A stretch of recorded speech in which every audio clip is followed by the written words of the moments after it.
You're talking about wanting to experience this philosophy. It's funny, I don't even define it as a philosophy because I experience I experience what I'm talking about, and I suppose it may sound like a philosophy, but it's real. Like it's just how things happen, and how do I? That's the real conundrum. How to get somebody else to experience. I look at how I ended up experiencing it was by reading a lot of philosophy, and I think the real turning point was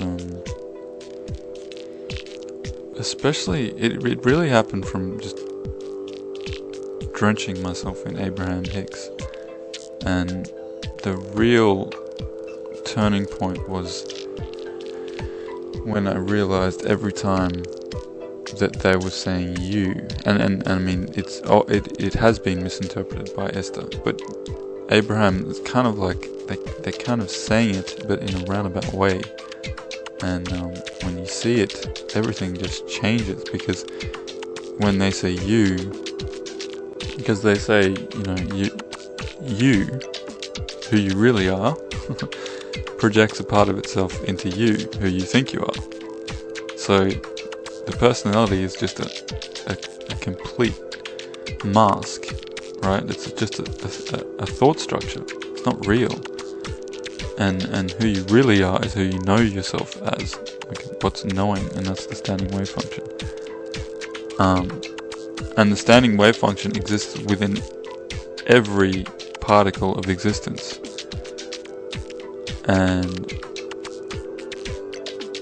that's how you know yourself. Like, because you see yourself reflected in everything. Because you realize that you're the whole field.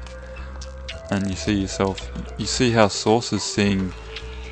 You see yourself through the eyes of Source because you are Source. And then Source sees itself in every object because it exists within every object. And is the whole field happening. And it was really that one. I know it sounds simple, and it is to me, because I experience myself that way now, and just can flip in and out whenever I want to. Like if I want to experience myself as Carl, I can. If I want to experience myself as the whole field, I can. And I suppose it's just a practice of really kind of letting go of knowing yourself as a personality, as Todd, as human, because it's just this suit. You're wearing a suit of atoms and molecules, and and if you look at it that way, and do you define yourself as that? Like you really just confuse yourself for the spacesuit rather than the spirit that animates, that's who you are, and the spirit that animates it exists everywhere, and I mean there's proof of that now, so it's really kind of just following the logic as well, so when they say you, they're kind of, because of Esther's misinterpretation, they are speaking to the source part of you, right? Because that's why you feel good, because they are directing their attention towards speaking towards the source part of you. But the physical part of you is interpreting that as me, Todd, physical personality, right? But they are directing their attention towards the source of you. They always are, because that's how they see you. But you're misinterpreting that word you for, and then limiting that experience. So yeah, you feel the bliss while you're there, but then because you've defined you as Todd, personality, when you go out, and I don't know, even if you listen to Abraham that much, but it's irrelevant. When you feel the bliss from whatever you do to read your philosophy, and you feel the bliss while you're there, and then you go back to your everyday life as Todd or whatever. It's kind of like this trick of the mind of holding yourself and knowing yourself as the whole field, and trying to know yourself as that all the time. And Todd kind of becomes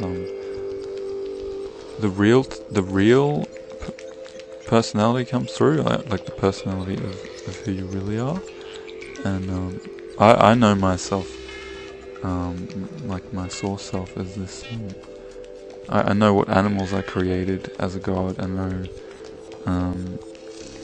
my personality is like very paradoxical and almost have this rebel dark side to me that and that's the real personality, you know. And the old Carl personality, it's even weird for me to even call myself Carl. It's just strange because I just don't identify with that anymore. And that's really how to experience this philosophy, so to speak. And I can say it easily because once you realize it, all the work that you've done up until it just becomes kind of, you kind of appreciate it. It may have seemed like a lot of work, but you kind of appreciate it because once you reach this stillness, you realize that it all exists now anyway, and it always has. And there's no real time or space. And I think you just have to practice it, really, you know. And using VibeSync is a great way to practice it, because you get to maintain the new frequencies that you reach. And of course it's going to take time, but it can be realized, and it can only be realized now. But it may take time because you're diminishing the time difference between you and now. So that's going to take time, but time is just resistance, you know. It really is just resistance to the light of now, which is who you really are. It's resistance to who you are. That's what time is. And thinking and beliefs are time. Thinking and beliefs are time. Knowing is now. So you really just have to know yourself and don't think about it. Don't try and define it, because when you do, then you pop back into time. It's so subtle.